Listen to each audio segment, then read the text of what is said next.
이 가슴이 출렁출렁거린다던가 아니면 움직이면서 좌우로 넓힌다던가 아니면 너무 인위적으로 모은다던가 하게 되면 처음 수술했을 때보다 방이 넓어질 가능성이 있고, 그런데 내가 갑자기 안전벨트를 잘못 맸는데 아니면 갑자기 부풀기 시작했다 그러면서 통증이 있는 것 같다? 그러면 무조건 연락을 하라고 말씀드립니다. 이거 환자분들한테 꼭 설명을 해드리는 게 있어요. 그거는 출혈, 그리고 통증, 그다음에 감염, 그리고 마지막으로 흉터, 이렇게를 환자분들한테 꼭 설명을 드립니다.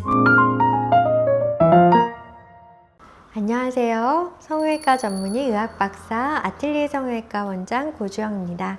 원장님, 사실 모든 수술이 다 똑같듯 수술 후 관리가 굉장히 중요하잖아요. 그렇죠.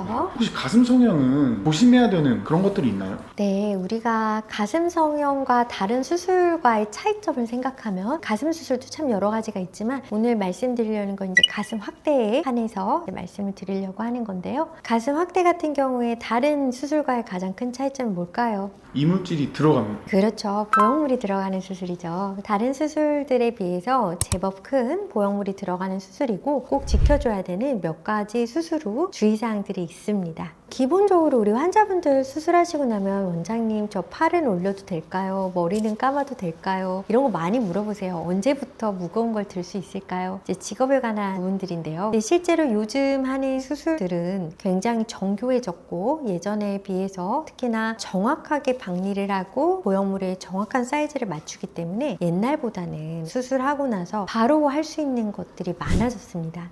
기본적으로 우리가 근육 위에서 수술을 했을 경우에는 해서는 안 되는 동작이라는 거는 없다고 보셔도 괜찮고요. 근데 만약에 보형물이 근육 아래쪽으로 들어갔다라고 하면은 2주 정도는 대흉근을 쓰는 동작을 많이 하지 않는 게 좋으실 수 있죠. 요즘 또 저희 병원 같은 경우에는 근막하 수술을 많이 하기 때문에 근막하 수술이라는 것 자체가 수술 후에 통증도 너무 없고 편안하고 하시기 때문에 환자분들이 정말 너무 주의를 안 하고 일상생활에 바로 복귀해서 너무너무 편안하게 활동들을 하시거든요. 그렇지만 그럼에도 불구하고 우리가 좀 조심하셔야 될 행동들은 있습니다. 이거는 가슴 수술이 아니더라도 모두가 다 지켜주셔야 되는 건데, 수술 부위가 감염이 되면 안 돼요. 아주 작은 상처라고 하더라도 상처가 있는 부분이 감염이 되게 되면 상처가 깨끗하게 안 아물 수가 있기 때문에 우리가 수술한 부위에는 가급적 땀이라든가 화장품이라든가 아니면 여러 가지 뭐 로션이라든가 아니면 샤워를 하면서 머리에서 흘러내리는 오염 물질들이 상처에 가서 닿지 않도록 주의를 하시는 거, 그 부분은 좀 신경을 써주시는 게 좋고요. 그리고 수술을 하고 나서 예전 보형물들이랑 최근에 쓰는 보형물들의 가장 큰 차이점은, 최근에 쓰는 보형물들은 표면이 비교적 매끈매끈한 우리가 스무스 보형물이라는 보형물들을 쓰게 되는데, 이런 보형물들은 가슴 안쪽에서 얘가 좀 공간을 넓힐 가능성이 있어요. 그렇기 때문에 우리가 이물질이 들어가면 우리 몸에서는 이물질을 싸는 얇은 캡슐이 생기게 되는데, 이거는 뭐 피임기구를 삽입해도 마찬가지고요. 우리가 어떤 칩을 삽입해도 마찬가지고, 이물질이 들어가면 얇은 막이 우리 몸하고의 경계를 만들어주는데, 이게 안전하게 잘 쌓이는 기간을 우리가 보통 한 달 반, 6주에서 8주 정도로 보고 있어요. 그렇기 때문에 이 6주에서 8주 이후에는 내가 조금 가슴이 흔들리건 조금 고정을 안 했다고 하더라도 방이 넓어지거나 더 커지거나 하는 일은 별로 없지만, 그 전에는 이 가슴이 출렁출렁거린다던가 아니면 움직이면서 좌우로 넓힌다던가 아니면 너무 인위적으로 모은다던가 하게 되면 처음 수술했을 때보다 방이 넓어질 가능성이 있고, 특히나 이제 가슴을 위로 이렇게 솟는 새가슴 같은 경우에는 누우면 보형물이 미끄럼타들 이렇게 내려가겠죠. 그렇게 되면서 양옆으로 넓어지려는 경향이 생길 수가 있기 때문에 수술 후 6에서 8주 정도는 병원에서 착용하라고 드린 고정 브라나 스포츠 브라를 잘 착용하는 게 필요할 수 있습니다.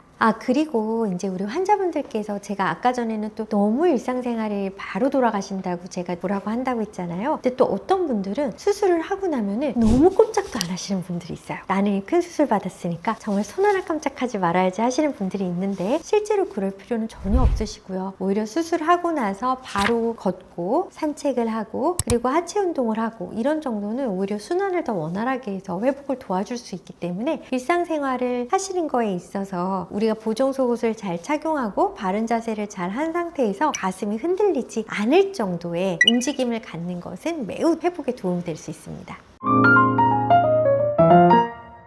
원장님, 사실 가슴 성형 이후에 하지 말아야 될 행동 말씀 부탁드렸을 때 그런 거 전 없는데 이렇게 말씀해 주셨잖아요. 네. 근데 실제로 이 수술이 잘 되고 안 되고 이 차이가 있는 건가요? 그럼요. 그래서 이제 수술이 잘 되고 안 되고의 차이는, 그러니까 요리가 됐으면 다 같은 요리는 아니잖아요. 그런 것처럼 수술도 마찬가지로 잘 된 수술과 안 된 수술의 차이가 분명히 있습니다. 그리고 실제로 그것들이 어떤 식으로 나타나게 되냐면 환자의 회복 기간 그리고 회복 과정에서 잘 된 수술과 조금 어렵게 된 수술들이 좀 나눠지게 되죠. 그래서 기본적으로 이제 저희 병원에 외국에서 원장님들이 많이 오셔서 이제 수술을 배워 가시기는 하시는데, 그때 다들 깜짝 놀라시는 게 저희 병원에서 환자들이 입원을 안 한다라는 거, 이 부분에 있어서 굉장히 많이 놀라세요. 저 같은 경우에는 가슴 축소나 복부 성형이나 가슴 확대, 거상 이런 수술들을 동시에 하는 경우도 제법 많이 있는데, 그렇다고 해서 환자분들이 그날 퇴원이 어렵다거나 그 다음날 치료가 어렵다거나 전혀 않으시거든요. 그런 것처럼 잘된 수술들의 특징이라고 하면은 우선은 물론 적당한 사이즈의 보형물을 넣고 했을 때들이 다 해당되는 내용이지만, 그렇기 때문에 통증도 없고 일상생활로 돌아가는 것도 정말 빠르고요. 그렇다고 해서 부주의하라는 얘기는 절대 아니지만, 그럼에도 불구하고 환자분들이 수술에 대해서 좋은 경험을 가질 수가 있고, 환자분이 본인의 선택에 대해서 긍정적인 피드백을 갖고 또 삶에서 더 적극적으로 일상으로 돌아갈 수 있는 그런 게 마련이 되거든요. 그래서 우리 환자분들 정말 수술하고 그렇게 많이 안 아픈가요? 이런 거 많이 물어보세요. 근데 이제 제가 말씀을 드릴 수 있는 거는 환자분들마다 통증의 역치가 다르고, 몸이 건강한 사람과 몸이 건강하지 않은 사람의 회복 기간이 다를 수 있죠. 그렇지만은 본인이 갖고 있는 회복 능력 그리고 본인이 갖고 있는 통증의 역치, 이 중에서는 잘된 수술을 받게 되시면 본인이 겪을 수 있는 가장 낮은 레벨의 통증과 가장 짧은 기간의 회복 시간을 가질 거라고 생각을 합니다.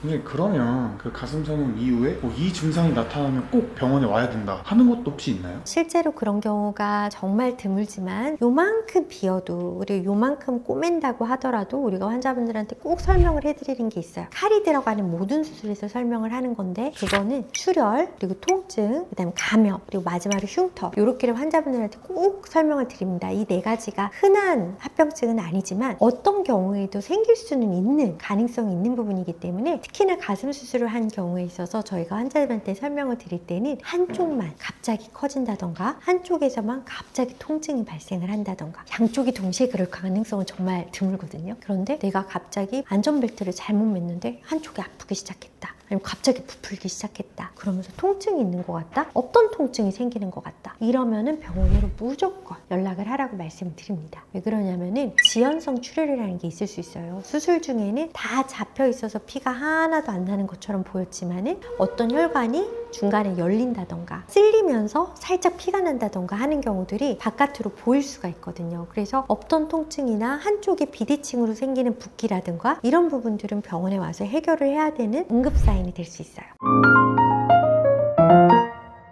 제가 아까부터 계속 말씀드리는 건데, 가슴 수술하고 나서 이제 이 가슴을 예쁘게 유지를 하셔야 되거든요. 그러려면 꼭 지켜줘야 될 거가 딱 두 가지. 한 개는 내가 바른 자세를 한다. 그리고 또 다른 한 가지는 가슴이 출렁거리지 않도록 잘 서포트를 한다. 이거 두 가지만 지켜주시면 되고요. 나머지 것들은 정말 그렇게 중요한 것들은 아니라고 생각이 돼요. 수술이 잘 됐고 그리고 회복이 무난하게 잘 끝난 상황이라고 하시면은 정말 이 두 가지만 생각을 하시면 수술 전보다 수술 후에 훨씬 더 아름답고 건강한 생활을 할 수 있을 거라고 생각합니다.